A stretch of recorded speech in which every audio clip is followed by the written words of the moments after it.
name is Tanya Todd. I'm an author and actress in Las Vegas. I'm the Henderson Writers Group Education Chair, and I write both books and screenplays. All right, how you doing? I'm Clay Trumbull. I'm an actor out of Las Vegas, and I'm playing Patrick in this. And I guess Patrick's a little bit of a military, ex-military, survivalist, pretty hardcore fellow. So it was a stretch, but I reached deep and I found that character. All right, the film is called The Wild Within. It was brought to me by a friend of mine who's a director, mostly of commercials and stuff like that. And he had an idea about just wanting to do kind of a neo-Western with a little bit of a horror twist, kind of like a Cormac McCarthy meets Hitchcock kind of vibe to it. And we played around with that idea for a couple of years. It was always just going to be a short, and then we just never got around to it. It's one of those things you put on the back burner and put on the back burner. And then one day he kind of got a team together. Victor did, and I had been, off in my corner of the world just writing away. And he was like, "Hey, do you remember that idea we had all those years ago?" And I was like, "Yeah." And he's like, "Can you write it?"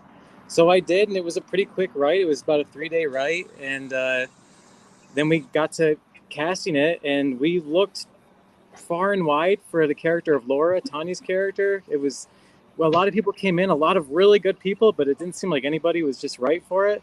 But then Clay, on the other hand, was one of the first people. He might have been the first guy that walked in, and he was just it. I also drew the storyboards for the film, and it was like he just walked right out of one of my drawings. Like it mesmerized me, and he like literally almost scraped the head of the door when he came in.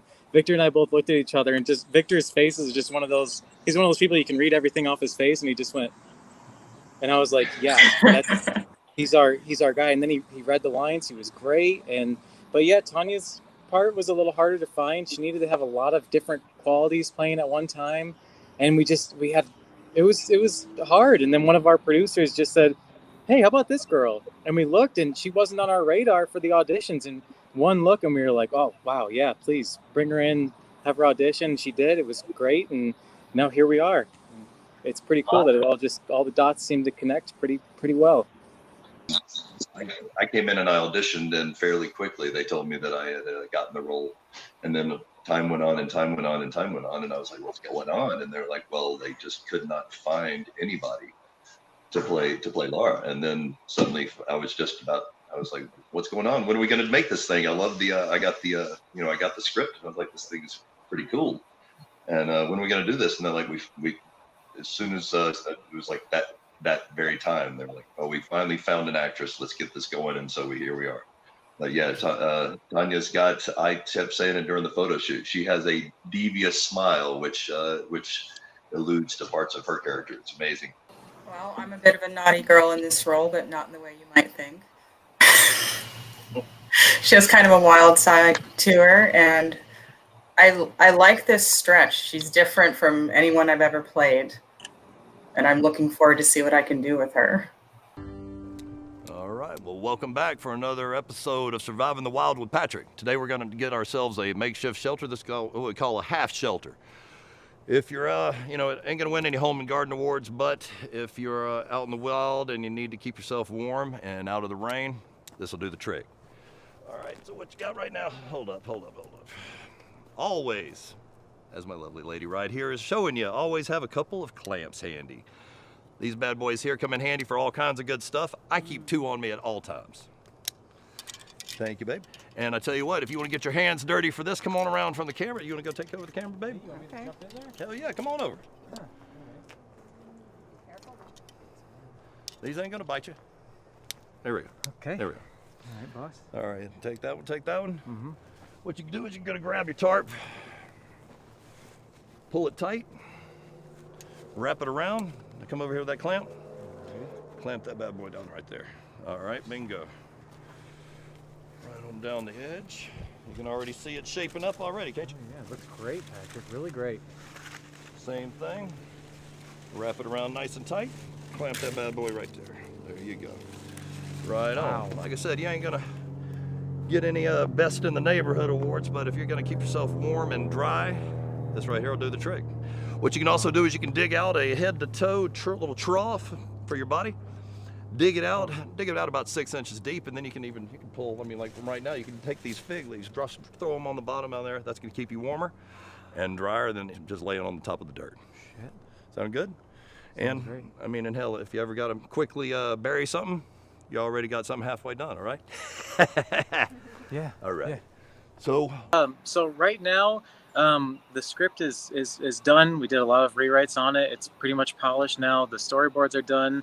We have the whole crew together. Everyone, the production manager, the producers, the director, the cinematographer. We literally have pretty much everything except the grease for the wheels. The just the price to get the machinery going. Just because everybody has to work. We need to take time off of work. We need to rent certain things because part of it takes place in the foresty area, and just to get a crew out there costs some money to just have the kind of machinery that we need to really get the product that we want.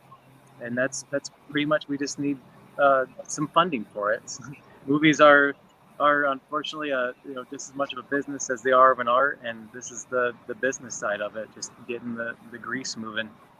Like the dangerous nature of the character, and when it was presented to me, there was a certain word involved that I did not like, and then I found out, oh no, not that meaning of the word, it's a different meaning of that word, and I was completely on board for that one. I get kind of typecast. I'm always kind of a similar type of person. I usually play some kind of big badass, but not as much depth to the character. And I like the fact that this is going to give a little bit more room to, it's a little bit more wiggle room to play with, and get to kind of have a little bit more fun, and without giving too much away. I'm trying to word properly here, but it's definitely going to be. As soon as I read the entire script, I was just like, this is going to be fun. I look forward to it. So it's one of those. It's going to be a fun project. Definitely an entertaining project in my mind, and it just I loved it right off the bat. And when I got the script to go and do the audition without any context to it, I just kind of went in, and they just kind of were like, we're kind of going where they kind of a country, very survivalist type of guy, a little bit country, maybe ex-military, maybe. Put that in mind when you go in there. And I read and without any context as far as what the sides were, I went in there, and apparently I did okay, but I wasn't positive on how I was going to go with it. But after reading the script, I was like, bingo. The Postman Always Rings Twice mixed with like The Revenant. That's kind of what it is. It's just kind of bringing those two, kind of like the Western, like a neo-noir Western-y kind of thing. That was kind of the idea that we had, and just to make it really primal. And my thing was always just to make it kind of like a visual Cormac McCarthy novel, because he has a way of just touching you right to your bone. Something just about the way his descriptions of blood and violence and the regeneration of life through violence, and just I was like, okay, let's see if we can capture that on film. It's a couple different genres, but mostly it's just raw and primal, and just kind of the scarier aspects of our true natures that maybe we don't want to admit.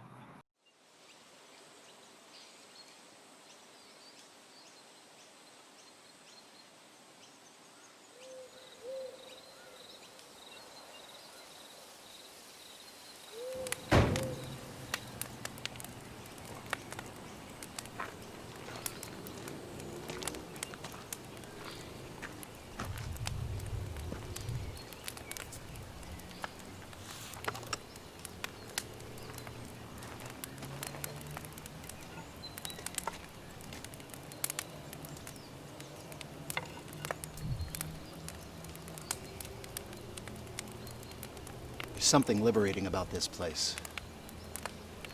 The landscape, the trees, nature. It has a way of making us revert back to our more primitive behaviors. It forces us to rely on our primal urges. Is this story a story about man versus nature? Or is it a story about man versus man? When you think about it, it begs the question, how would you handle the wild? One of those things where you have a lot of people coming together that have been just dreaming about filmmaking for so long and have been doing it, you know, like the whole crew is a professional crew, but been making little narratives, and this is kind of our bigger shot at doing something that's a little bit more legitimate, a little bit more showing this is what we can do if we have just a little bit, like, again, the grease in the edge, and this is what we can do with just a little bit more that's out of our financial boundaries. You know, if we can just raise above that just a little bit, I think we can bring a really quality, fun experience to the viewer. Something like Tanya said, that is, you think you know where it's going, and then it kind of twists you through a pretzel loop.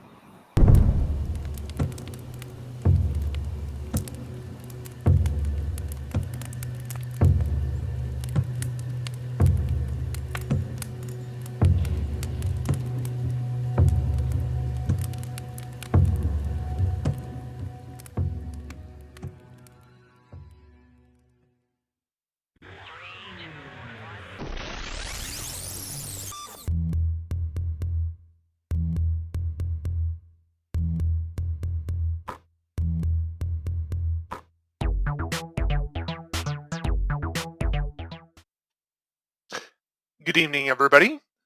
This is your host, Regine Nabeed, and tonight we're going to be doing indie game review of NOITA.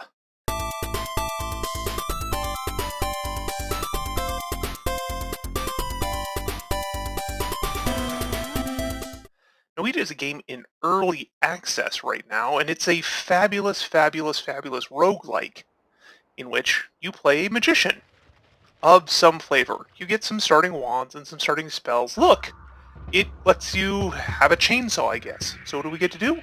We get to chainsaw some things. I'm going to chainsaw you right in the face. This is what I do. As you chainsaw people, or kill them in any other way you like, you get pickups. So I just got some gold from that dude, and hey dude, yeah, you got dynamite, I got a chainsaw. It's very dangerous. To you. So yeah, you get to chainsaw people, it's good times, you get to kill things, there's lots of blood. Oh look, it's a moss man.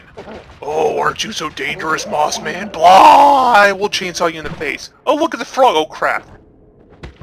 Oh crap. Oh crap. Okay, so frogs will mess you up. He is not caring about the chainsaw. Oh Jesus. Ah, oh my god, oh jeez, please kill the frog.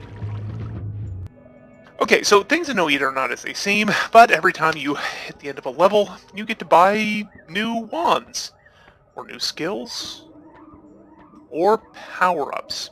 Actually, the power-ups are free, so hey, let's pick up legs. What can you do with legs? I don't know. Climb up stuff as you black hole things to death, yes! It's actually pretty awesome. The cool thing about NOITA is the entire game, every particle is has its own pixels. Every pixel is fully rendered. You have there's nothing in the background, right? I mean, yeah, it looks like you're sitting here just watching stuff burn, and you are, but every particle of something that burns gets turned into smoke. You know, stuff falls down, and you can use this to your advantage. Oh hey, the exit is covered by a whole leg of oil? Guess what? We'll just burn it. But that's boring. So, let's go kill some stuff. Oh look! The underground jungle. Guess what, dudes? I powered up and I have a lightsaber. Ow, quit shooting me. Oh, and it's poison! Oh, that's fine, I've got a bigger gun. I'll shoot my bigger gun. Yeah, look at the laser gun and wasps! And this guy's got a gun and, man, you know what? I'm actually... this sucks. Poison sucks. I'm gonna take this to a place where I have advantage. I'm gonna keep shooting this dude. Shoot this more. Man, these guys are friggin' hard to kill. What's going on here? You know what? Lightsaber. I will lightsaber you in the face. Alright. Cool thing about lightsabers, you get to cut through stuff and like, I'm just gonna attack this dude right through the... Why are there spiders coming out of that? What is going on? I thought the lightsaber was supposed to save me. Okay, so that dude's dead. Yeah, great. And there are spiders everywhere, and there's blood everywhere, and everything's blowing up. You know what? It might be time to find someplace else to travel before everything gets really dangerous. No, I'm winning. Oh crap. You know what? I'm done with this spider. Let's, Yeah, and so the NOITA's got a whole bunch of cool stuff. Oh look, it's a thing. I discovered Orbit True Knowledge. Neat. What does Orbit True Knowledge give me? Secrets of Fire and Brimstone. And I picked up a spell, and there's a tablet that says some stuff. And listen, guys, I'm trying to kill some stuff. Let me kill this. You know what? Let me murder these guys real quick. Okay, so Emerald Tablet, Volume 5. And the Lord spake, saying, First shalt thou take out thy holy pin, and then shalt thou count to 3, no more, no less. And 3 shall be the number thou shalt count, and the number of counting shall be 3. Yeah, it's an actual Monty Python reference, which is really cool, because it gives you the holy bomb. And it summons a bomb that, well, let's go find someone to... You know what? There is nobody around here for me to murder. You know what? I'm gonna find some people to murder. Alright, here goes the holy hand grenade. Here, holy hand grenade. Okay. Please stop shooting me. Do not shoot me in the face. You are naughty, and you shall snuff it. So NOITA is great because, you know what? Everything in the game is animated. You don't like where someone's going? You can just chainsaw through the wall and then shoot them in the face. If you don't like what people are doing if they're standing in oil, yeah, absolutely murder them. And then the game just gets, like, super weird and crazy. What the actual heck is happening here? I don't know. Am I dying? Who knows? We can always just sit around, and because the physics engine is so awesome, you get to watch the pretty pictures. Yeah. It's a lot of fun. There's a whole bunch of other stuff. Oh my god, there's a worm. I'm gonna die. Ah! Ha ha ha! And that, my friends, is NOITA. It is a game that is out on early access on Steam. I've played it probably 30 or 40 hours now, and have never beat it, because it is impossibly friggin' hard. I downloaded some mods, basically give yourself health containers, and that allowed me to see anything other than level 1, because the game is hard. But it is so much fun, so much customization. You get to build wands, you get to blow stuff up, there's so many unique enemies, and they are all friggin' hard, and they will just straight out murder you. So, everyone go check out NOITA. It's a game produced entirely in Swedish and barely translated into English. Just remember, get yourself an indie game, you will not regret it. It is always time to go indie now.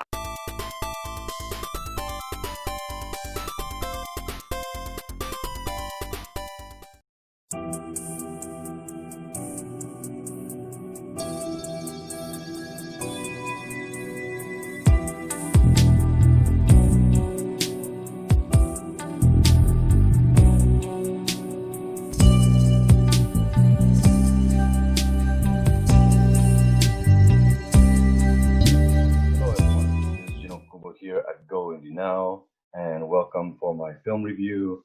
Today's film is a very fun film, right? Last film in the world, and it's Russian. It's got English subtitles. You can find it here on their website, vk.com. I'm gonna try to say this name correctly. Varyakov Inc. Right?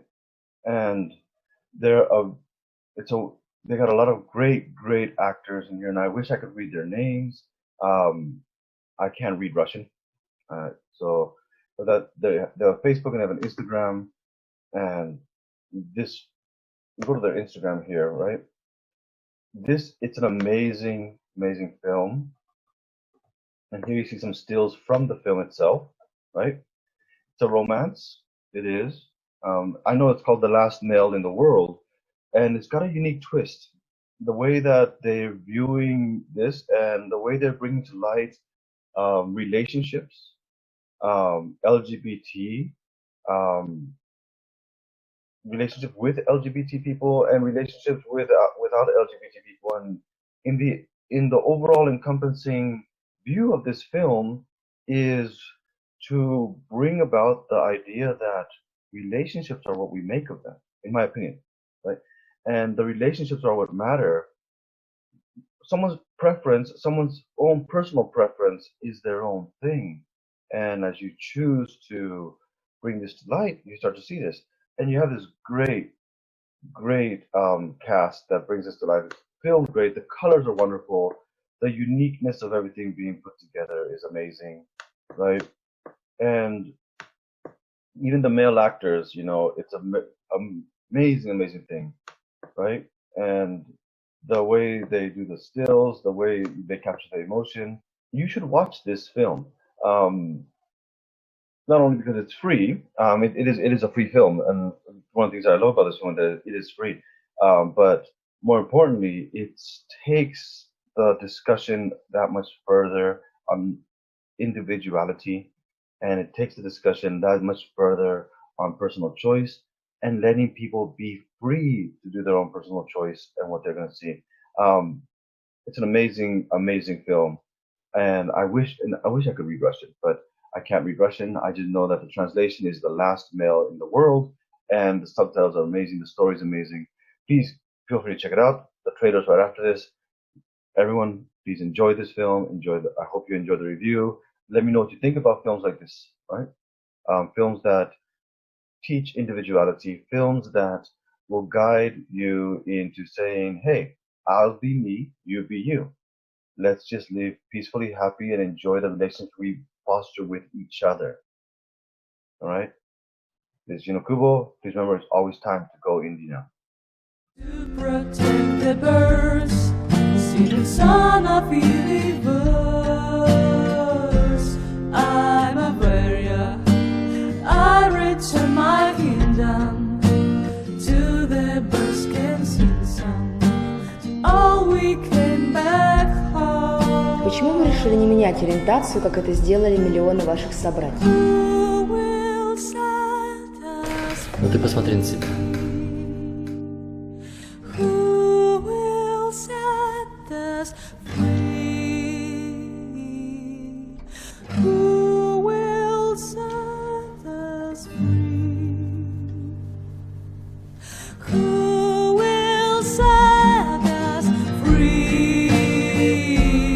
Желание к женщин – это самое главное, что есть в этом мире вообще.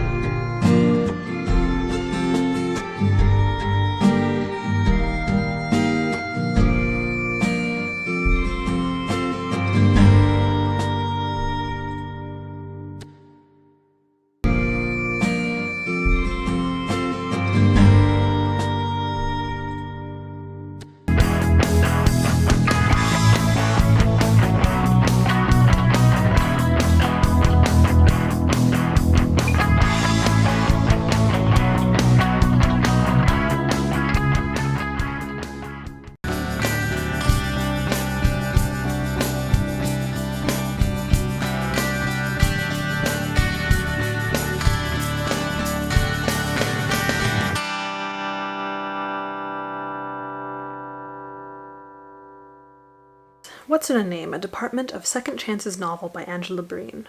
In this first installment of the romantic suspense series by Angela Breen, we're thrown into a world of difficult pasts, dangerous obsessions, and second chances. Rachel Montgomery, newly divorced mother of 4, finds herself the dark obsession of a twisted serial killer. After divorcing her abusive husband, Rachel Montgomery's life is finally coming together. With a new management position, she can support her 4 children on her own and move out of her aunt's place. The sudden promotion comes with a catch. Someone is using her new beeper to torture her with sick messages all hours of the day and night. Terrified to tell anyone about the beeper calls, Rachel suffers in silence. She could lose her job, and who would believe her anyway? Frank Tench arrives in town as Rachel's life explodes. As a supervisory special agent of the BAU, he is teaching the local cops about FBI methodology. His plan to use the outreach program to hide from the drama of his own divorce backfires when he meets Rachel.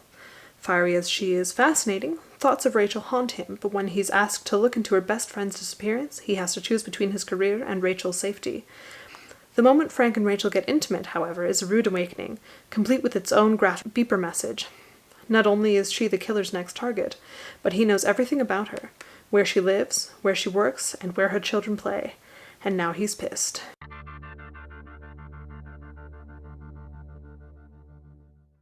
Right, What's in a Name is the first in a romantic suspense series by Angela Breen. Now, I don't know if each of the books in the series is going to feature the same characters, but it kind of doesn't matter, because this is book one.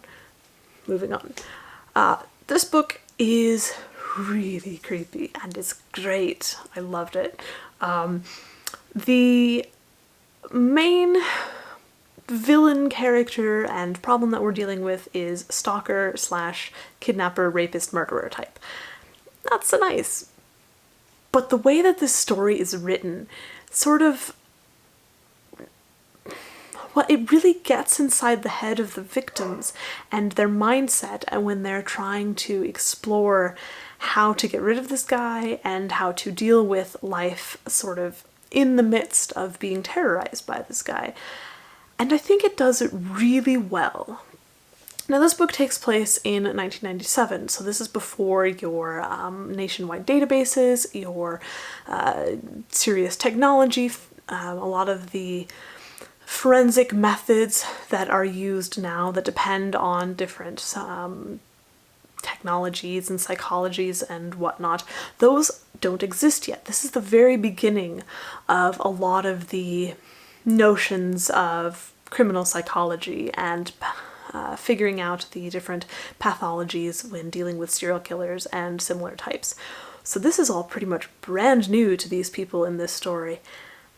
And I think that actually made it more interesting, because in modern times we expect a certain amount of knowledge people are going to have about how criminals work, how things go in terms of forensics. People are very inundated with true crime stories and with cop television shows and all of the different things like that. And in this instance, you don't have that. All you have is the true underlying psychology that you get with the serial killer and with the people dealing with it, trying to catch him or his current target. And that's the part that I like a lot. Okay, as far as the characters go, it takes me a minute to get into the psychology of the characters and to really feel them as a sort of real people. And I think that's mostly to do with the fact that we start off this story with a lot of the initial, how do I describe this, romantic bantery type thing that you would get in a standard romance novel. It's very good. I think it works very well for the initial bit because it's a standard romancy type novel type thing. But this book is so much more than that, and so it does take me a little bit extra time to get into the characters, but we're talking like 1% of the book. It's really negligible in the grand scheme of things. But once you get into the minds of the characters, and we're talking about Rachel and Frank, both of them, oh, that's when things get interesting. There's a lot going on. This story deals a lot with some of the everyday life sort of things that these characters have to deal with, as well as their backstories. Rachel comes from a bad relationship, an abusive relationship with her ex-husband. Frank is just getting out of a divorce with a fellow co-worker. Things are difficult for them, but they're moving on. They're trying to make their lives. And then this happens. And it's not so good. Yeah. Okay, so my favorite part about this book is definitely the psychology bit. I really enjoy delving into what makes characters tick, whether they be the good guys or the bad guys. I think the second best part of this book was actually the progression of the relationship between Rachel and Frank, because that evolved so much from how they see and deal with the world. And I think that's the part that works really, really well. The only part of this book that I didn't really love was some of the prose at times felt a little flat and rushed, because the situation was moving perhaps too quickly to another scene. I was trying to establish this is a baseline, this is their life or whatever, but it was also kind of focusing more on what's to come than the moment that it was already in. And generally speaking, this isn't a huge problem. The prose reads fairly smoothly, it is consistent throughout, so it's just more of a minor stylistic issue when you get some of these scenes that are not quite as pivotal as the next. However, when you look at it retrospectively from the end, a lot of those scenes turn out to be kind of important and they work really well together from the end. But as you're in the scenes, it's a little bit, just a touch too flat. For example, without spoilers, the situation where Rachel and her friend argue. That one feels a little too rushed, kind of too stilted, and it's very important later on, but at the moment that you're reading it, it's just a little bit meh. However, on the whole, I really do enjoy this book. I think there's a lot going on. There's a whole lot of interesting psychology, and it was deliciously creepy when you get to some of the bits where our villain is targeting Rachel, and I think that's just, ooh, yeah, it worked really well. So, yeah, on the whole, I think this book was very interesting. I would say if you are interested in romantic suspense or such things as the original sort of psychology behind serial killers without all of the extra, I don't know, frippery, maybe, that you get with some of the modern technology, then this is definitely a good book for you. As I said, I don't know what's going to happen next in the series. I don't know if the same characters will be there. I kind of hope they are because I've grown attached to them.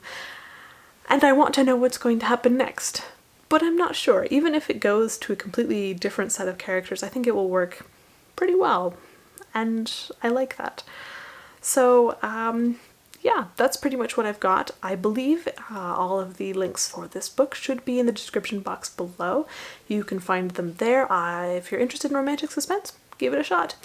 And as for next month, honestly, I believe I'll be reading fantasy. I will read pretty much every genre. I love all sorts of books, and causing trouble is always entertaining. Have a fantastic day, and I shall see you next month.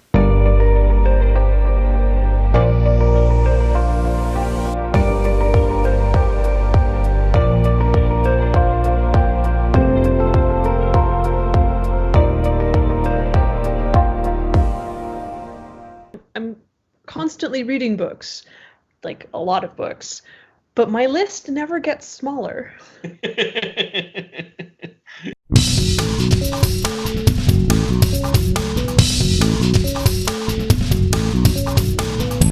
Hi, I'm Bobby Nash. I'd like to thank Joe at GoIndieNow for giving me the opportunity to share a little bit about my latest release, In the Wind, a Tom Myers mystery.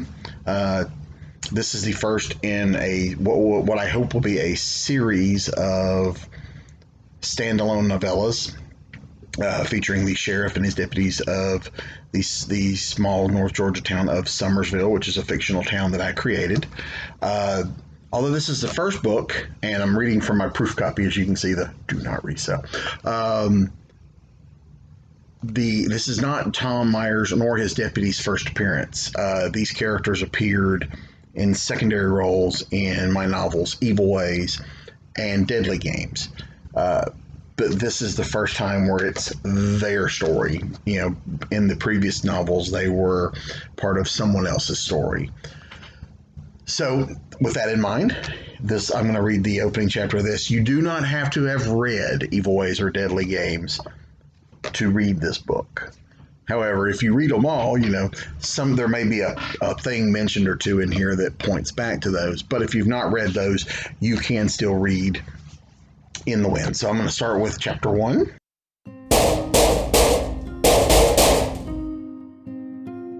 Pete Messer hated his current assignment. It wasn't a tough gig, but what it also wasn't was very exciting. He had been tasked, along with 2 other U.S. Marshals like himself and an FBI agent, to babysit a witness at a safe house out in the middle of nowhere. On paper, it sounded like a plum assignment. In reality, he was bored to death. Their witness was a mid-level scumbag who kept book for the Minnelli crime family named Bates Huell. Although the Minnellis had been keeping a low profile in recent years, save for a slight altercation a year earlier that ended in a shootout, instead they had focused their investigation on the legitimate enterprises as opposed to their less than legal means of income. They hadn't abandoned their criminal ways. They just learned how to keep those endeavors out of the limelight. What their witness knew would mean mass arrests and convictions. Once the word got out that Huell had turned state's evidence, if it hadn't already, all hell was going to break loose. This guy's life wouldn't be worth a plug nickel if the Minnellis got a hold of him. For the past 2 months, Agent Messer and a revolving team of agents had been babysitting the witness, moving every few days to a new secure location in an effort to keep anyone looking for Huell off balance. They had to keep him safe until his deposition later in the week. After that, they would repeat the process until the trial, which could take anywhere up to a year or more to begin. Longer, no doubt, once Minnelli's high-priced attorneys got in on the act. Messer hoped there was a plan to rotate him out of babysitting details soon. He needed a break, not just from the monotony of the assignment, but from the annoying protectee in his charge. So far, he was the only marshal on the detail to not be swapped out, and he was starting to wonder if he was on someone's shit list back home, or if they had simply forgotten about him. This is not the question why, he muttered and dropped the cigarette onto the driveway before grinding it out with his shoe. He had given up the cancer sticks once upon a time, but when on those seemingly never-ending protection details, he craved a smoke, if for no other reason than to have something to do. Out of respect for his co-workers, he always took it outside when time to light up. Slipping on a sweater jacket and hoodie over his buttoned-up shirt and tie to keep up the illusion that it was a nice, normal family renting out the old Patterson place on Old Country Road 3 near the intersection of Highway 81. To his co-workers, he was walking the perimeter while grabbing a smoke. The safe house sat on a fairly secluded piece of land in a quiet northeast Georgia area, just a few miles north of the middle of nowhere. Perfect place to hide out. The house they had rented under false government-created identities was a ranch built in the 1980s when the house had once been a farmhouse. There were several acres of fairly flat, overgrown with grass terrain surrounding them, which meant they would see anyone coming their way long before they reached the house. From the outside, there was nothing extraordinary about the old Patterson place. The inside wasn't much different, which made it the perfect safe house to keep their witness on ice until time for him to stand before a grand jury and spill his guts. He was tired, but sleep constantly eluded him, especially on the job. It was not a new problem. He couldn't shut off his brain long enough to doze off. There were too many variables running through his head. Schedules, check-ins, perimeter searches, things like that. His mind was on the job 24/7. While that made him good at his job, it had killed more than a few relationships. Occupational hazard. Messer had just started to doze off when the bathroom door opened and Street came into the room. In the short time he had known her, he came to realize that she never walked through a door so much as she burst through him. "Sorry," Street said softly as soon as she realized she wasn't alone. She flipped off the bathroom light and plunged the room into darkness. The only light came from under the door from the living room, the red numbers on the clock, and from around the edges of the closed blinds in the windows. "Did I wake you?" Street asked as she tiptoed across the room bare feet. "Nah, I just got in," Messer mumbled. "You turning in or heading back to the final frontier out there?" "Nap time," Street said. After securing her weapon in the nightstand, she climbed into the other bed. She was dressed more comfortably than he was, in sweats and a baggy t-shirt, her long dark hair pulled up in a ponytail. He and Street got along pretty well, probably because he was the only man in the house that hadn't tried to hit on her yet. He found her attractive, but she wasn't really his type. He hadn't been able to say the word gay out loud yet, despite John pressuring him to at least tell his parents about them moving in together. They both agreed that keeping it out of the workplace was probably smart, especially on those long babysitting gigs. Based on the way some of the guys acted around Street, he could only imagine the kind of bullshit he would have to put up with if they knew. He hated having to hide who he was, but there were some fights he found it were easier to avoid than to have. This was one of them. And that's the opening chapter 2 In the Wind. It's a Tom Myers mystery. Obviously, Tom is not in chapter 1, but that's how it opens, and we pick up the very next chapter does pick up with Tom. The feds have been running a safe house in his area without his knowledge. He's not the happiest about that. You can check out In the Wind. It's available in paperback at this size. It will not have this strap on it. I just don't have my copies yet. Find them on Amazon, or you can go to ben-books.com, which is my publishing company that published it. There are links there. It's available in all different places, and I hope you'll check it out and enjoy it. Thanks again. Thanks, Joe.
Legends of Wrestling, one of the biggest events of the year, 10,000 fans in attendance as Ken Anderson takes on David Arquette.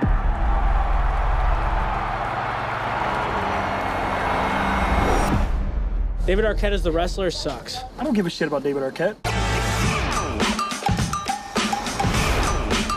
It's the biggest disgrace in professional wrestling history. Did David Arquette just... What's going on here? An untrained Hollywood actor wins most prestigious championship. His involvement in wrestling really hurt his career. 10 years of rejection, that's crazy. I want to clear my name and, through the process, honor wrestling. This ain't the movies. We don't have stunt doubles. I'd like to announce my return to professional wrestling. Should I wrestle again? What are your thoughts? Yeah. That's my boy. Why do you want to get back in the ring? It's been 18 years of people thinking I disrespected wrestling. I'm just kind of sick of being a joke. There's a lot going on with David. His anxiety is crippling. 2 years ago, it's a heart attack. A year later, it's a death match. So what does that mean for next year? The ribs actually break, they can actually bleed into your lung. Wrestling's not fake, guys. Wrestling's not fake. Wrestling's done!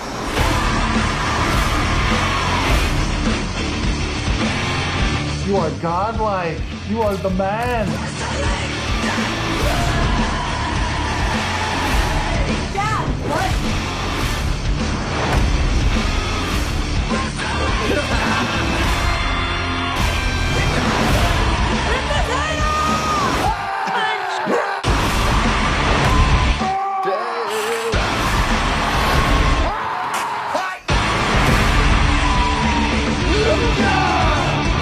One last time, I have to really prove myself.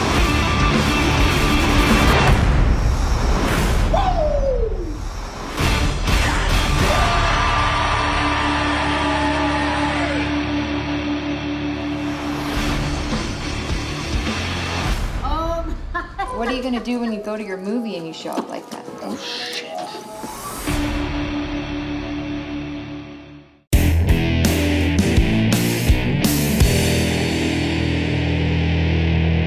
We're the Miss Molly Sims Band, and this song's called I Still Been Missing You.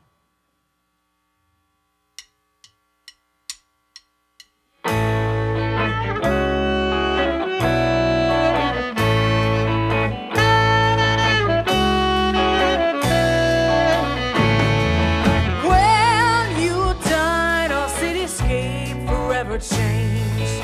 Grief touches lives like a hurricane. Sprawled on the floor like a teenage disaster. Believed for so long love should have found us both faster. Just a stiff drink, a cigarette, and time to think. Honey, I still been missing you.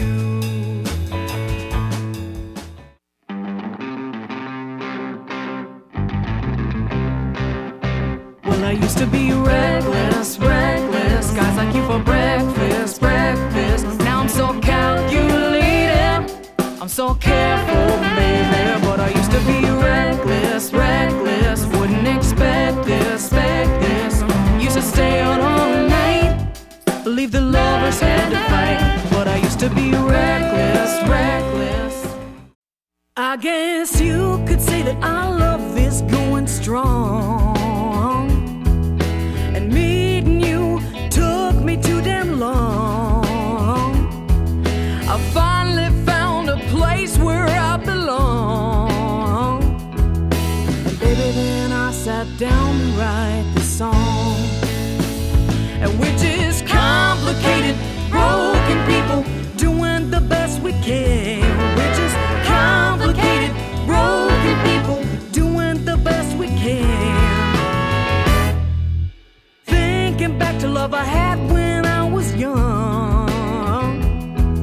A man like you, there never was a one.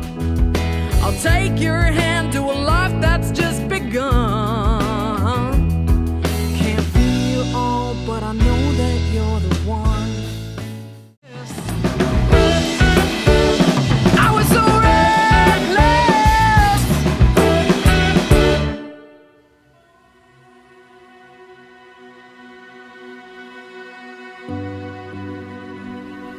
Ghosts are gathering. There will be dead in the village tonight. The raiding party's back with wounded. Too many wounded.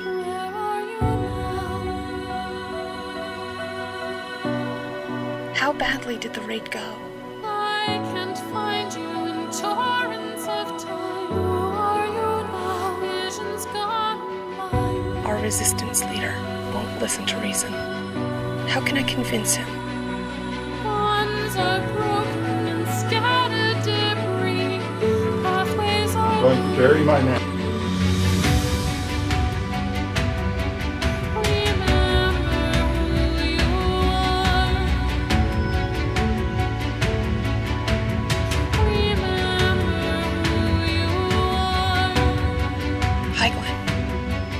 Glenn is vulnerable.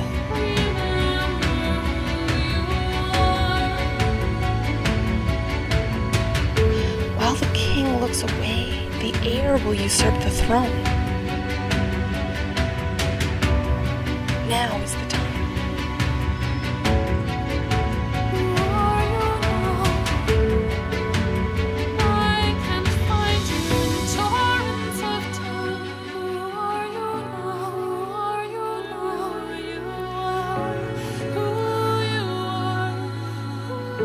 Now is the time. In this chaos, Janet and I must go to High Glen. We must recapture the fabled prayer stone. Without that gem, we can't release our fallen people's spirits. We must take High Glen and set our people free. And set our dead free.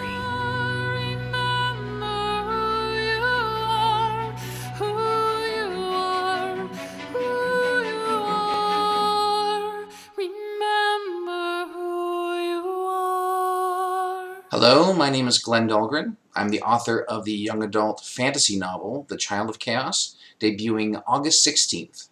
This is the prologue.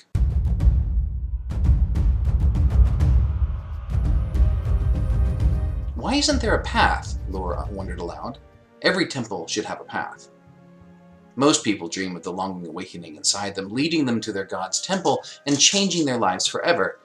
But Laura was not most people, and nothing about this journey felt right.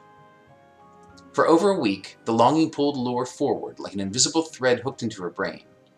This latest leg of her trip would have been a challenging hike on the best of days, but Laura found herself clawing through a never-ending forest of dense brambles and broad trees during the dead of night. Rain soaked through the light travel cloak on her back hours ago. As she pushed aside a branch, yet another thorn clutched at her crudely made twine bracelet. Laura rolled her eyes, grunted in frustration, and stopped to free her wrist. She winced as the thorn added a scratch to her collection. "Your fate awaits," whispered a voice in her head. "You're on the right track. How can a bit of string hold you back?" "Keep quiet," she said, as if someone could hear her. "I'm not leaving it behind." The woven strands of rose twine were a name-day gift from her daughter Myra, and the bracelet helped her keep her twins in mind. She resented leaving them alone for so long. Through the curtained brambles, Laura glimpsed a flickering light. She gasped with excitement, pushed through the remaining bushes, and arrived at a hill wall, steep and overgrown with vines and scrub. Before her was a grotto, twice her height, blocked by a thick iron door cut with narrow vertical slits that showed the darkness beyond. A chain with links as big as her fists hung from the handles attached to an open padlock. A sturdy iron brazier stood on either side.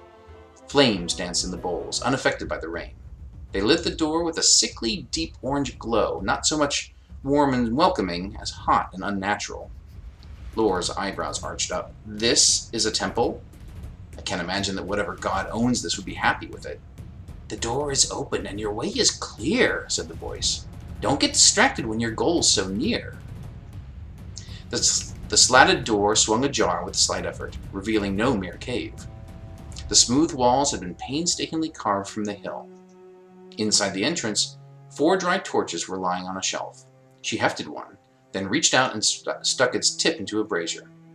The torch caught, but the strange flame unsettled her. She tried to hold it as far away as possible. As Laura walked, the pounding of the rain did not fade behind her. Ahead, on both sides of the tunnel, the walls curved out into alcoves.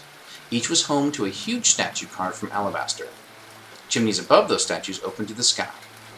While Laura suspected that those openings were intended to bathe the statues in sunlight, this night they doused them in rain. The first statue depicted a richly dressed 10-foot-tall man, standing with one hand raised as if delivering a speech. "Is that the god of drama?" Laura mused. "But his temple is far from here." On the other side, a hunched stone woman stared with huge eyes. She was dressed simply and carried an empty basket. "I definitely was not called here for naivety." And indeed, neither statue was her goal. The longing pulled her deeper into the dark hallway. In the next pair of alcoves, an unfamiliar man on the right contemplated a globe. On the left, an exquisite, stately woman wore a crown of roses. Lore recognized her as the goddess of beauty. The strange cave presented statue after statue, no two alike. There was a different god for each of the countless aspects of order. Were all of them here? She had walked so far that the braziers at the entrance were out of sight, and the procession of statues did not end. Why did the longing bring her here? Whose temple would contain a collection like this? As she traveled deeper into the tunnel, the gods grew in popularity and power. She was happy to identify bosomy Charity's ever-full bowl of plenty and welcoming smile. But the next was the twisted body and haunting expression of despair. Hurrying by, she almost tripped on a bone lying on the ground. One touch told Lore that the bone hadn't been carved. This was a human leg bone, old and crumbling, but not nearly as ancient as the cave. The implications made her pause, but the longing pushed her to continue on. Another bone, then another, a skull, an arm, a pile of ribs. These were newer, more intact than those she had passed. She walked by the statue of War, a tall, muscular man with a broad shield strapped to one arm, holding a long spear with both hands. War faced the statue of Law in the opposite alcove, a proud, bearded man, holding a scroll in one hand and a sword in the other. "I must be getting close to the end," she whispered. "How many gods are more powerful than Law and War?" "Not many," an answer floated from deeper in the tunnel. "I will show you." That is the prologue from The Child of Chaos. I hope you enjoyed it. Thank you.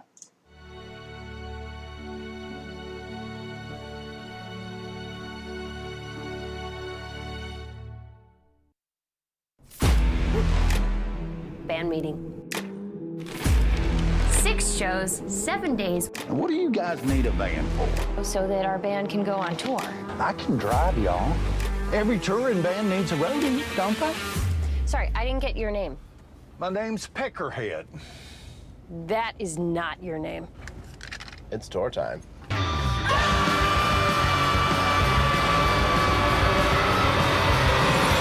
Peck, we gotta move. Let's go. What could be taking him so long? Hello?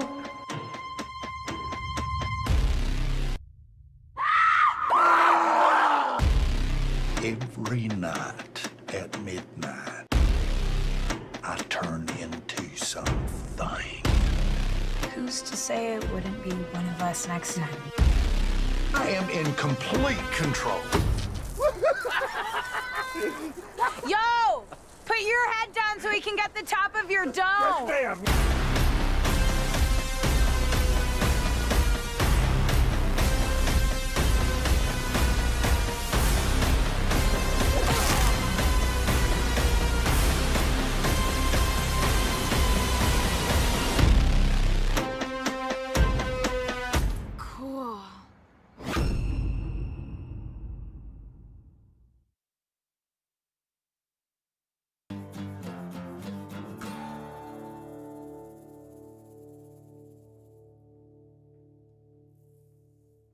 Hey guys, CEO Cannon here from Fiction Atlas Press, bringing you your monthly marketing tip. Today, my tip is short and sweet, but that doesn't mean it's not important. I'm going to be talking to you about RSS feeds and how you can use them to make your blog posts work a little bit overtime and get you some more sales and more engagement.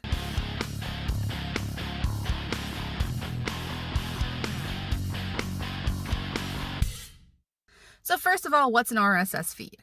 An RSS feed is a simplified version of what you put on your blog. And I've talked before about blogs and how important they are, how you can utilize them to reach out to other authors and cross-promote. You can do listicles where you list your book with other books that are like them, as like 20 must-read YA reads this season, this fall, or something like that. And then you list 10 books or 19 books that are not yours and 1 book that is yours. And by doing that, you can tag the authors that are in there. You guys can all cross-share it, and you get some good publicity. There's also great value in doing something like helpful blog posts about like how to do this or how to do that, or character studies. There's a lot of things that you can do with your blog. That's not what I'm talking about today. I've already talked about things that you can do for your blog. Now I'm talking about how you can make that blog reach more places. And two especially good places that I want you to be able to reach are Goodreads and Amazon. Yes, you can actually connect your RSS feed to your Amazon account and to your Goodreads account. And you should already be trying to get more people following you on Amazon and on Goodreads, because this is where the readers are. I mean, it's hit or miss on other social media, but Amazon and Goodreads are specifically for reading. So how do you do this? Well, first you want to find what your RSS feed is for your blog. WordPress has a really easy way to do that. I think it's just the name of your website /feed. But if you're on a different provider, all you really need to do is go to Google and then, type in the name of your provider and then type in RSS feed or how to find RSS feed. And you should be able to find a tutorial on how to do that. It's usually very easy. Anyway, you're going to copy that URL. And then if you're going to go to Amazon to put it on there, you're wanting to go to your Amazon Author Central account, which you should have set up. If you don't have an Amazon Author Central account set up, please do, because when you go to an author page that's not been set up, you're missing out on such a valuable tool for people to learn more about you. But anyway, go to your Amazon Author Central account, and on your author profile, there is a place where you can put RSS feeds. It'll just say add a feed. And you can actually, if you've got multiple websites like I do, I've got Fiction Atlas and I've got sealcanon.net, and then I've got like 3 other websites, but I usually those 2 are the ones that are most involved with my publishing. So I put both of those RSS feeds on there. So both of them, actually all of the blog posts I do for both sites ends up on Amazon. If you'll look on your Amazon page at the top, you'll have all your books. And then right under that is the place where you'll have your RSS feed. And then under that will be the main list of your books that goes down and has all the details and buy links and stuff. So that's how you get it on Amazon. On Goodreads, you're wanting to go to your Goodreads author profile, which you should have. Make sure that you have signed up for an author profile so you can manage your books. On there, you want to go to your author profile. And there is a section in the edit section of your author profile where you can add your RSS feed to your blog. Now you can actually add manual blog posts over on Goodreads, but I just love the convenience of being able to post anything that I want on my website and it showing up on Goodreads and on Amazon at the same time. Usually an RSS feed will refresh, I think, about every hour. So it's pretty fast. You'll get that information out to people who follow you on Goodreads and who follow you on Amazon, or who visit your Amazon profile. So that is my marketing tip today. Find your RSS feed, upload it to Amazon Author Central and to Goodreads under your author profile, and both of those will pull your content and post it out there for your followers. So it's a valuable tool, and it only takes a couple of seconds, and you don't ever really have to refresh it unless you change your website URL or something like that. So it's kind of a set it and done sort of thing. Then you just blog like you normally would, and those blog posts get sent out to multiple streams. So that's my marketing tip. If you have any questions about this or any other marketing questions, I'm always available at info@fiction-atlas.com, or you can PM me on social media. I'm on almost everything under CL Canon or CL Canon Author or Fiction Atlas. I hope you enjoyed this tip, and I'll see you next month. And remember, it's always time to go indie now.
Greetings, fellow humans, and welcome to another indie music review. This time, I wanted to bring something a little more rocky. I've had some more creative selections lately, so I wanted to get back to something a little more crunchy. And this is FATIMA Push.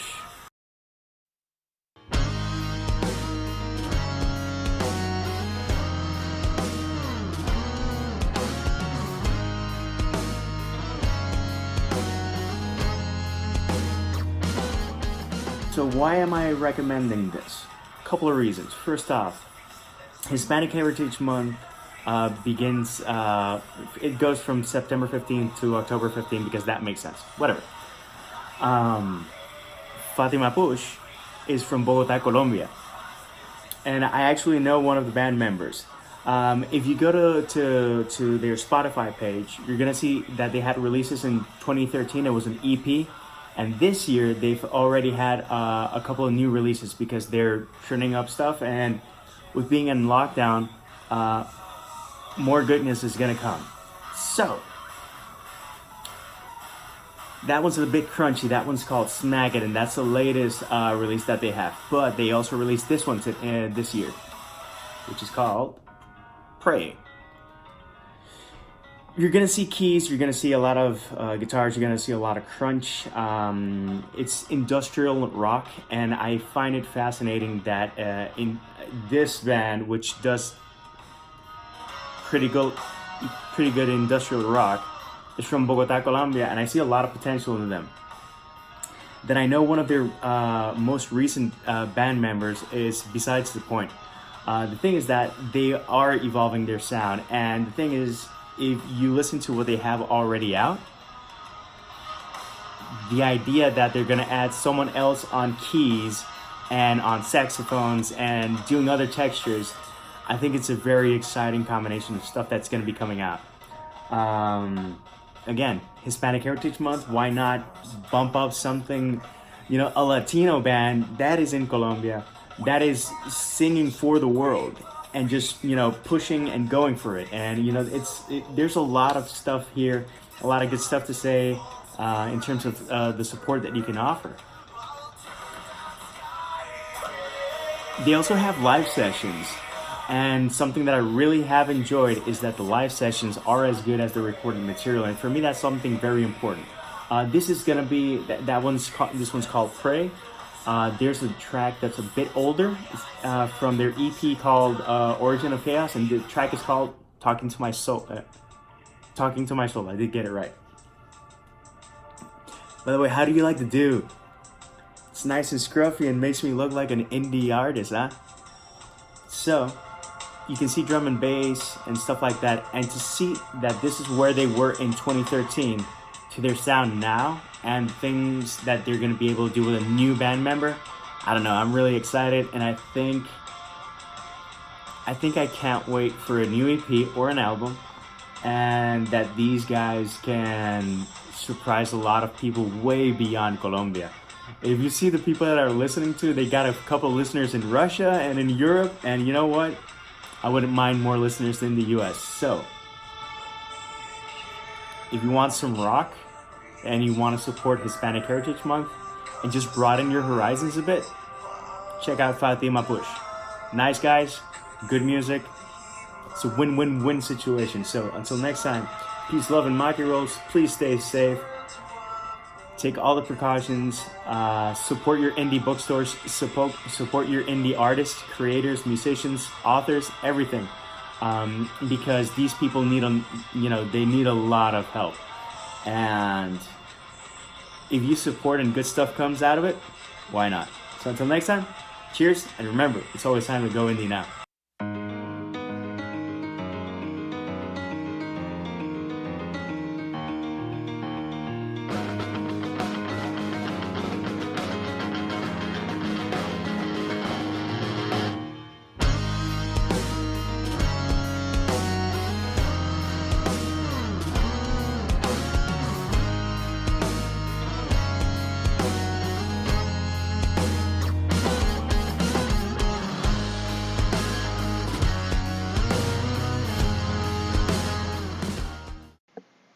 everyone, Rebecca Jonesy here, COO of Three Fairies Press, and I am here to give you your editing tip.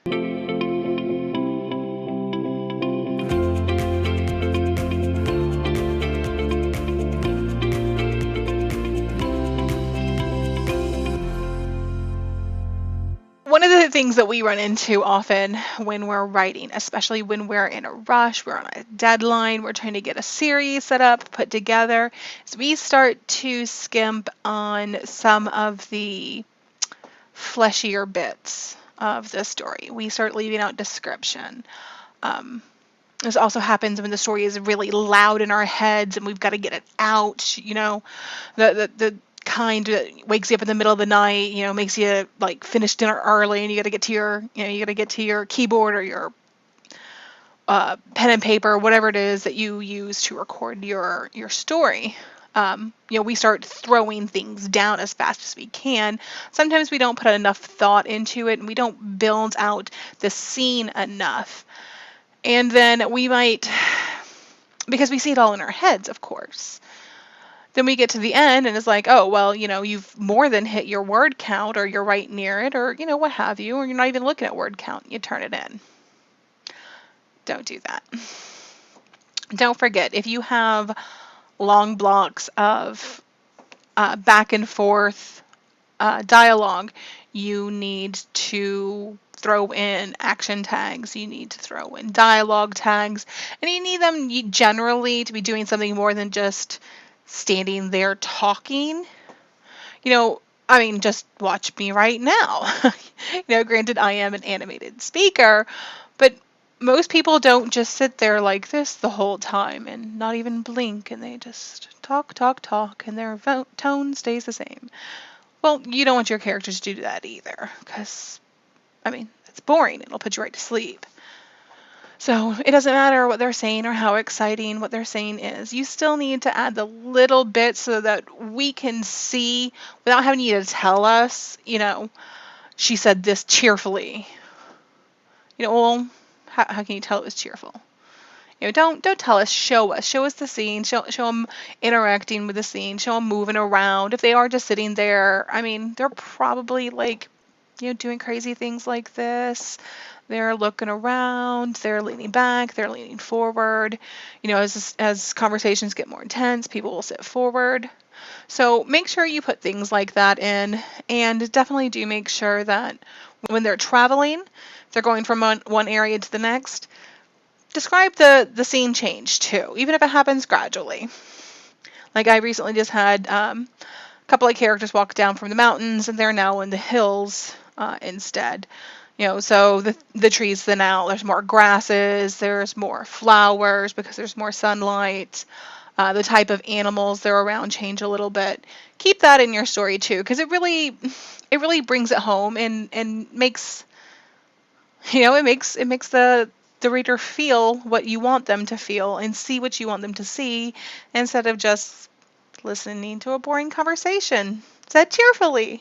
This is Rebecca Jonesy signing off. And everyone read well and prosper.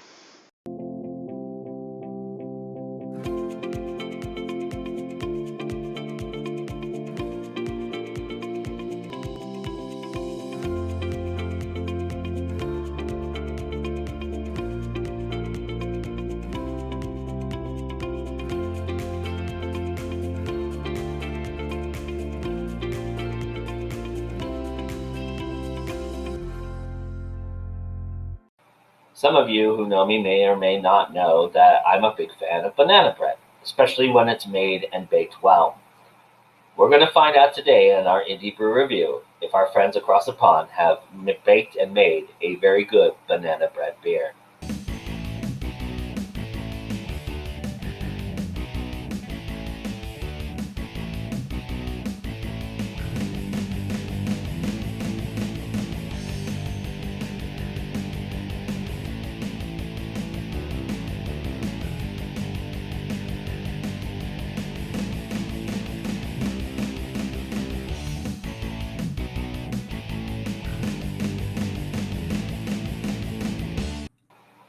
That's right, we're talking about banana bread beer.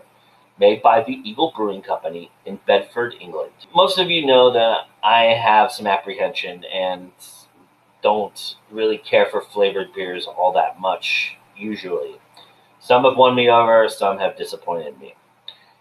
And before I tell you what this one has done, I will mention that this is a brewing company that has a couple other flavored beers. One's a toffee, and then they have a honey beer. They also have an ale and an IPA on their roster as well. The ale I might try somewhere down the road and review that as well. The Bombardier, that sounds pretty good. This is a 5.2% alcohol beer, and which is all right.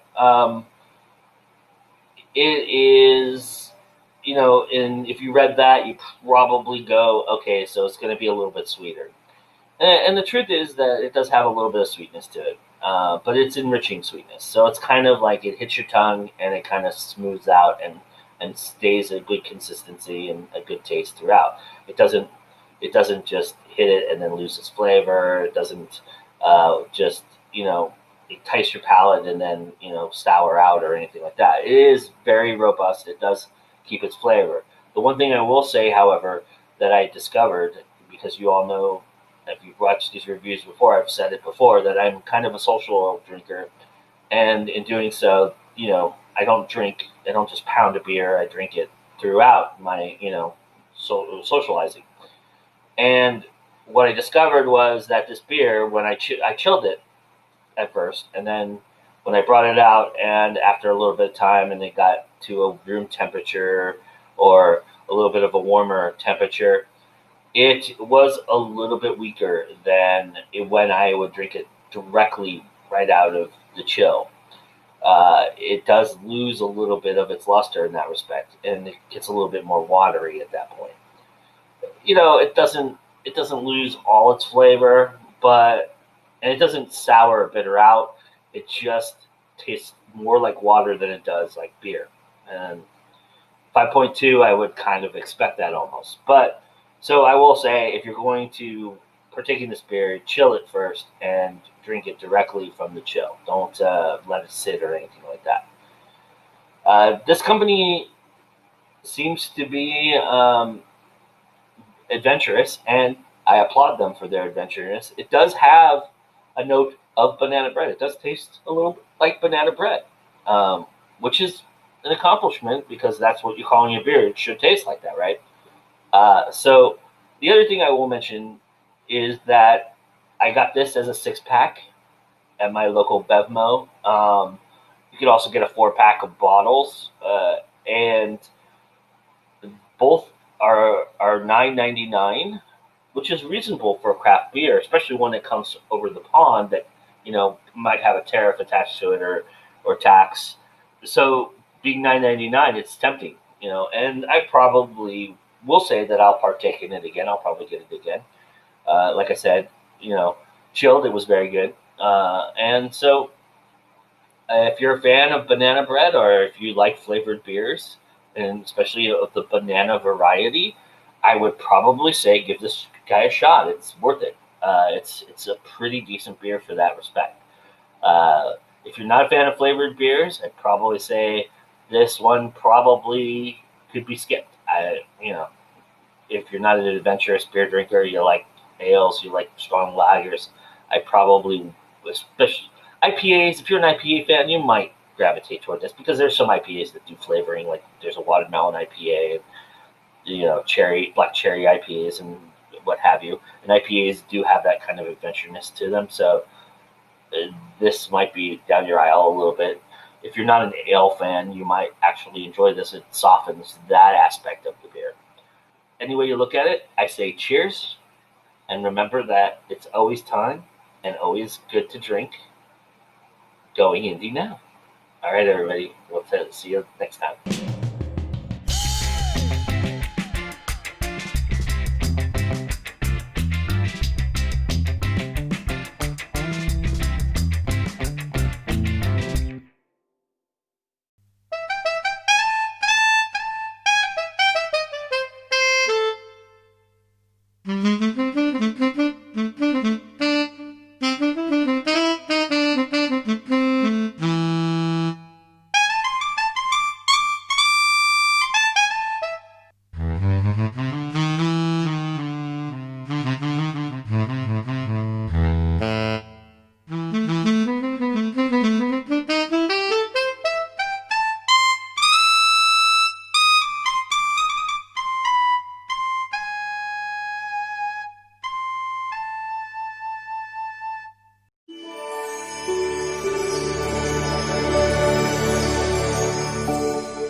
want any bread with that salad?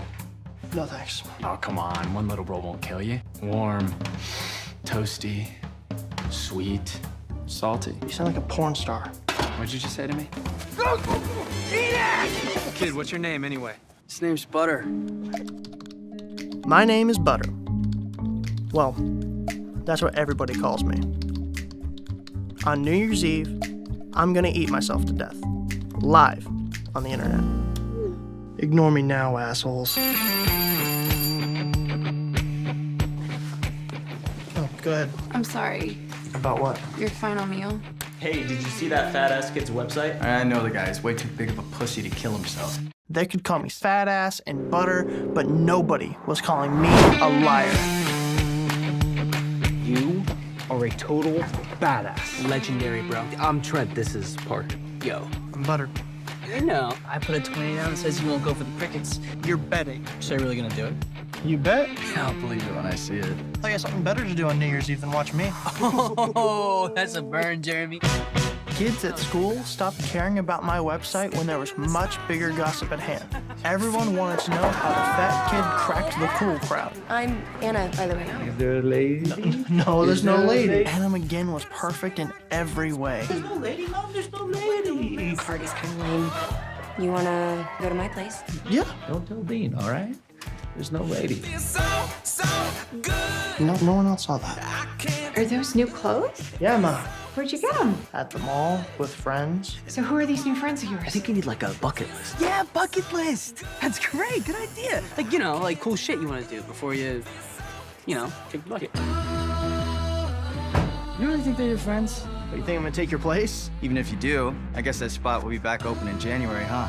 And even if you don't go through with it, they'll be done with you after New Year's. Jeremy was right. If I couldn't go through with my plan, this party was over. And I'd be damned if I was ever going back to that long table in the back of the cafeteria. 4,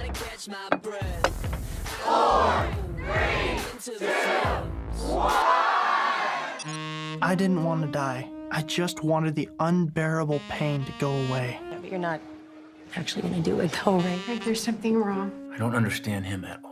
Are you here to see if I'm crazy? Not really, but kind of. If you play a song like you just played, people don't see you. Hell, they don't even really hear you. They, feel you. You feel me?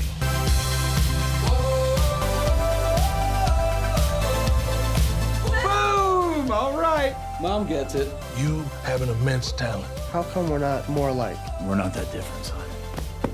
You know, they tell me not to hug, but I can't help it. I'm a hugger. I think we're good.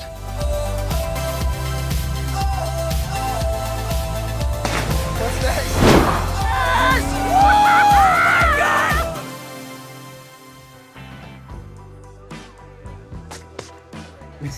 Oh, man, I like that guy. Yeah, me too.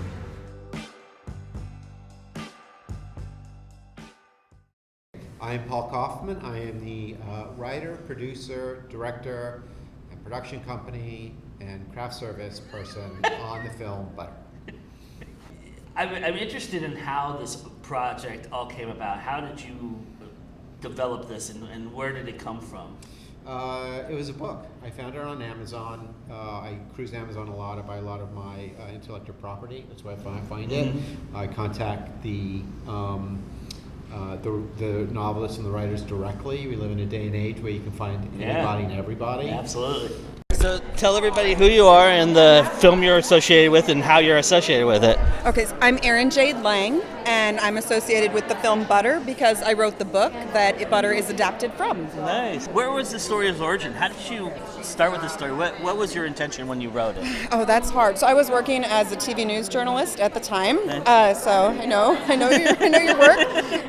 And at the time we were covering a lot of stories about internet bullying and teen suicide and the childhood obesity epidemic in America, and all of these things kind of fester in the back of your mind as a journalist until you need a way to unleash them. And they just one day came spilling out in this book, and I think it's because my brain needed to get rid of those and let them out. And then of course, everybody who writes stories about bullying probably has bullying in their past. I do as well. So it was important to me in this story that it have a hopeful note to it, because working in news, so many of the stories of this nature that would cross our desk already had a tragic ending. So. So on Amazon it said the book is about this teenage kid who's bullied. He weighs 423 pounds, and on New Year's Eve he's going to eat himself to death live on the internet for his classmates to watch.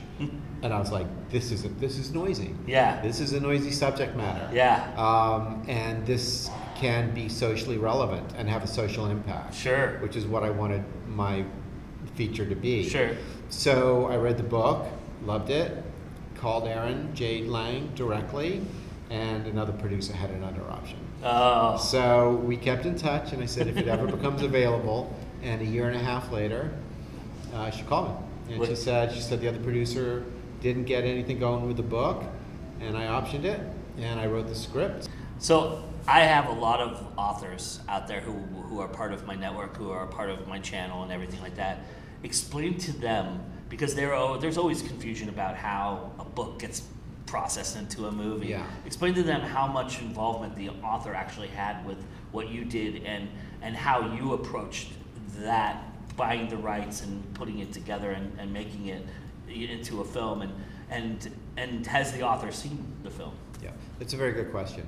I think that when an author has his or her book optioned for a movie, their involvement is really going to be up to the person that optioned it. Yeah. There are books that are optioned, and the producers in the studio just go, that's it. Yep. They get a check in the mail if it you gets got your made, money. and they never communicate with the writers. And then, Aaron created Butter and created this world. So I kept her involved during the whole process. I would call her up every now and then. I said, listen, I just wrote the scene. Will you take a look at it?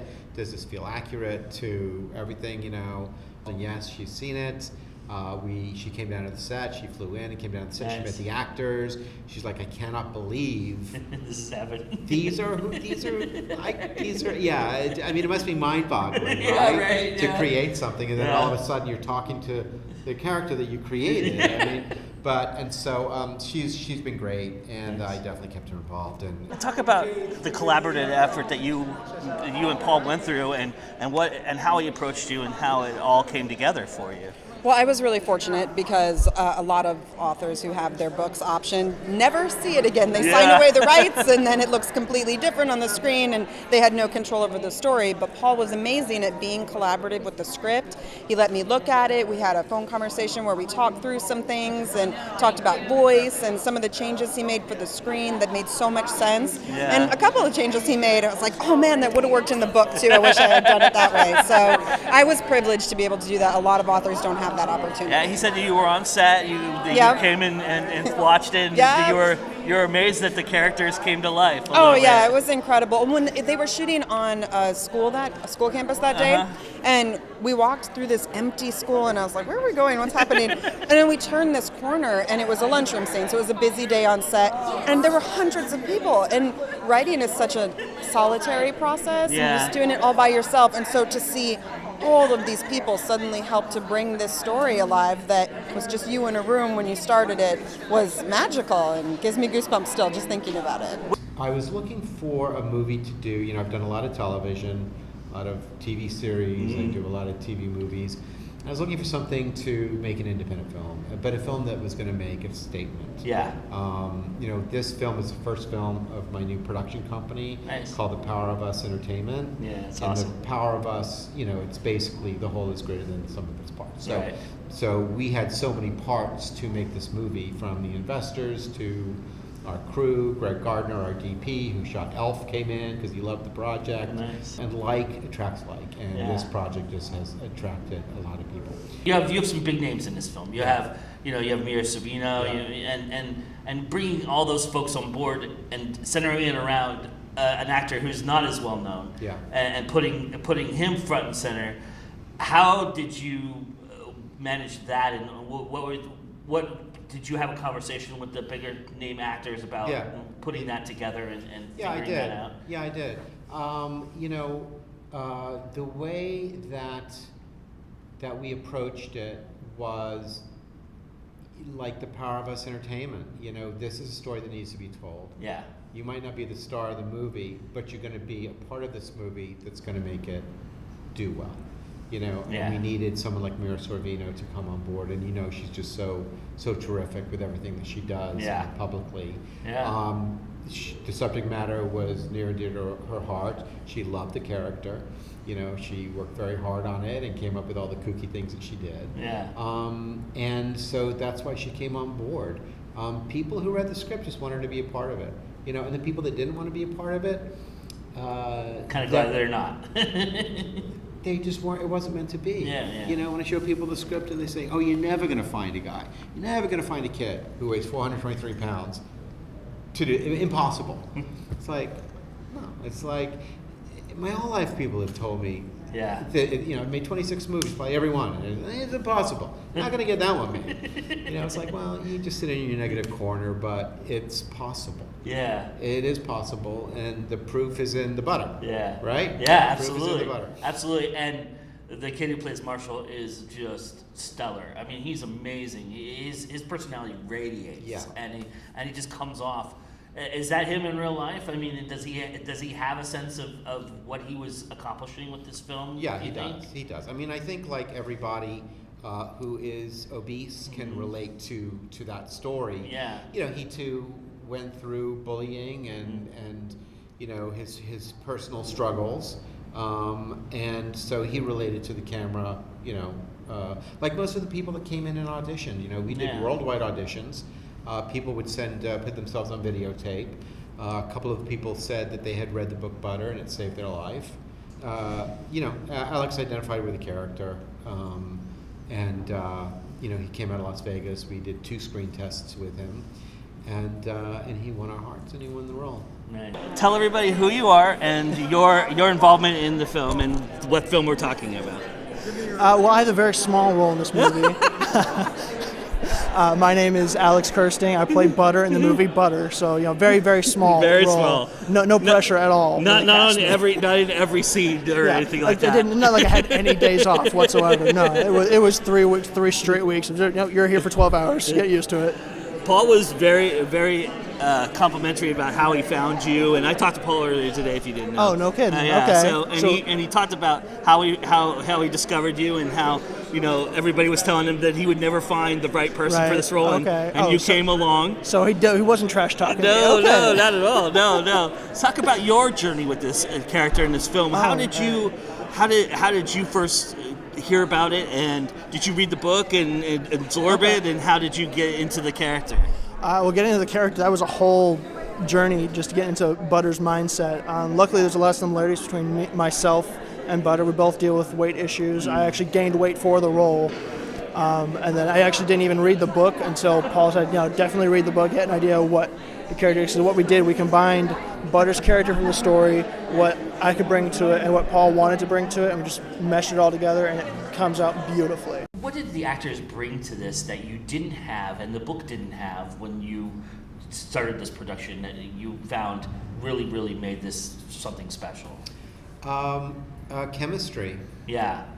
It was real. It was just real chemistry. Yeah. Like if you look at Trenton Parker, you know, I remember the first day I shot with him, we were in a, you know, they had really never met each other. And they didn't know each other. And we were shooting the scene in the tattoo store. Oh, wow. And they just started riffing and just ad-libbing and stuff. And I you know, I looked at Jack Griffo and I said, we're going to have a lot of fun, you know, and, you know, the chemistry. I think the chemistry between everybody really worked. You know, Michael T. Williamson, who you know as Bubba from Forrest Gump, just the way that he connected with Alex in the role of Butter, and you know, that mentor kind of person. But you felt it the second they met and they walked down that hallway together.